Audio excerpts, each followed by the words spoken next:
Doctor Yunus মহোদয়ের যে ব্যক্তিত্ব, তার যে ইমেজ, তার কারণে যে সিদ্ধান্তগুলো একটু তাড়াতাড়ি নেওয়া যাচ্ছে, কিন্তু তার যে উপদেষ্টা মণ্ডলী, সেই উপদেষ্টা মণ্ডলীর কার্যক্রমের দিকে যদি তাকাই, ভাই আমি এটার উপরে মানে মানে বিশ্বাস রাখতে পারি না, আস্থা রাখতে পারি না। কারণ আপনি দেখেন 1.5 মাস তো আপনার প্রায় শেষ নাকি? হ্যাঁ, আচ্ছা আপনি বলেন তো আমাদের পুলিশ বাহিনী কেন অ্যাক্টিভ হচ্ছে না?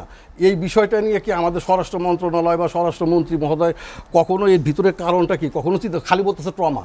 কিসের ট্রমা ভাই? ইলিশ কেলেঙ্কারি নিয়ে যেগুলো হচ্ছে আপনি বলেন, বাণিজ্য উপদেষ্টা আমাদের আগের বাণিজ্য মন্ত্রী সিন্ডিকেটের কথা বলছে, অমক কথা বলছে, জিনিসপত্রের দাম আপনার কমছে, কোথায় সংস্কার হচ্ছে? কোথায়?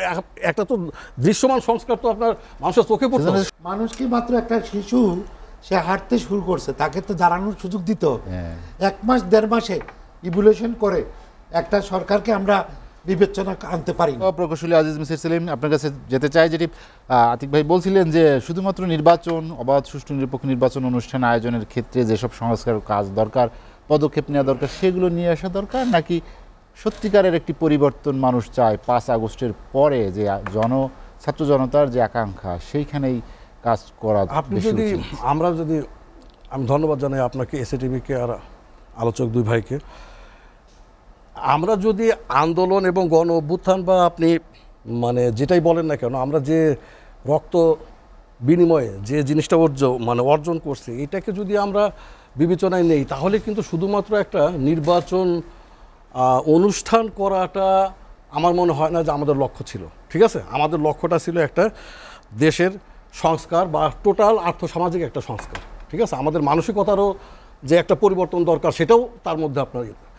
এখন সেই জিনিসটা আপনি এখন দেখেন, সংস্কার একটা নির্বাচন করার জন্য মোটামুটি পুলিশ বাহিনী অ্যাক্টিভ হলে আর জনপ্রশাসন একটু অ্যাক্টিভ নিয়ে আপনি মনে করেন একটা নির্বাচন করে দিতে পারেন। নির্বাচন কমিশন আগে যেমন ছিল তেমন রেখেও কিন্তু তত্ত্বাবধায়ক দিয়ে আপনি একটা নির্বাচন করে দিতে পারেন। ঠিক আছে, হ্যাঁ, এবং সেটাও নিরপেক্ষ করা সম্ভব ইয়েতে। কিন্তু বাট আমরা যদি যেটা বললেন অবাধ, সুষ্ঠু এবং সংস্কারমূলক বা জাতি গঠনে উপযুক্ত একটা নির্বাচন যদি আমরা করতে যাই, তাহলে 18 মাস আমার জানি না আপনার ডক্টর ইউনূস মহোদয়ের যে ব্যক্তিত্ব, তার যে ইমেজ, তার কারণে যে সিদ্ধান্তগুলো একটু তাড়াতাড়ি নেওয়া যাচ্ছে, কিন্তু তার যে উপদেষ্টা মণ্ডলী, সেই উপদেষ্টা মণ্ডলীর কার্যক্রমের দিকে যদি তাকাই, ভাই আমি এটার উপরে মানে বিশ্বাস রাখতে পারি না, আস্থা রাখতে পারি না। কারণ আপনি দেখেন 1.5 মাস তো আপনার প্রায় শেষ নাকি? হ্যাঁ, আচ্ছা আপনি বলেন তো আমাদের পুলিশ বাহিনী কেন অ্যাক্টিভ হচ্ছে না?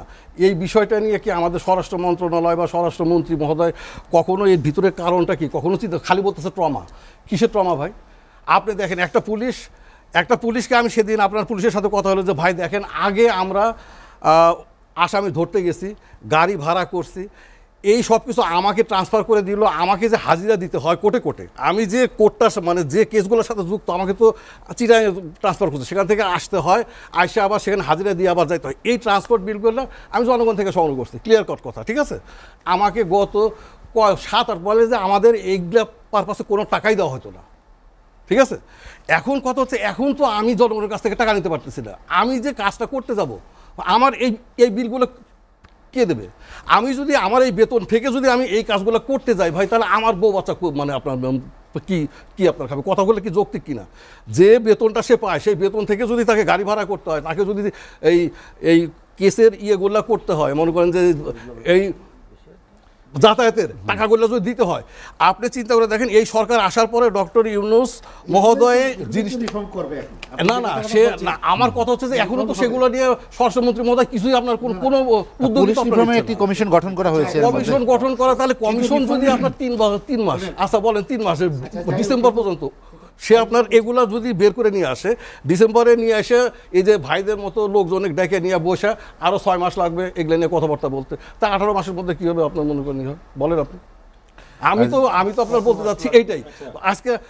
আজকে বাণিজ্য উপদেষ্টা, এই যে ইলিশ কেলেঙ্কারি নিয়ে যেগুলো হচ্ছে, আপনি বলেন বাণিজ্য উপদেষ্টা আমাদের আগের বাণিজ্য মন্ত্রী সিন্ডিকেটের কথা বলছে, অমক কথা বলছে, জিনিসপত্রের দাম আপনার কমছে, কোথায় সংস্কার হচ্ছে? কোথায়?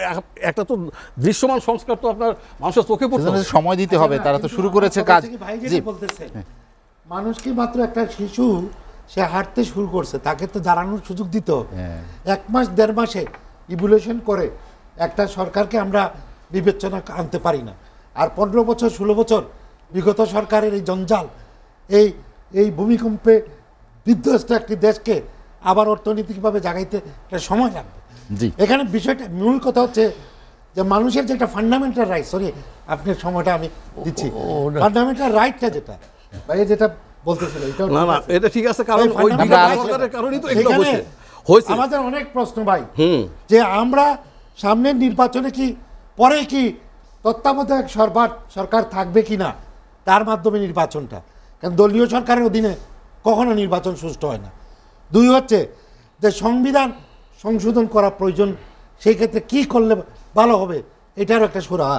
তিন হচ্ছে যে রাষ্ট্রপতি এবং প্রধানমন্ত্রীর মধ্যে যে ক্ষমতার ভারসাম্য, এখন সিস্টেমে সব প্রধানমন্ত্রী, শেখ হাসিনা যা বলবেন সবাই বলে জি জি জি, রাষ্ট্রপতিরও কোনো বলার কিছু নাই, এইরকম সিস্টেম ছিল আগে।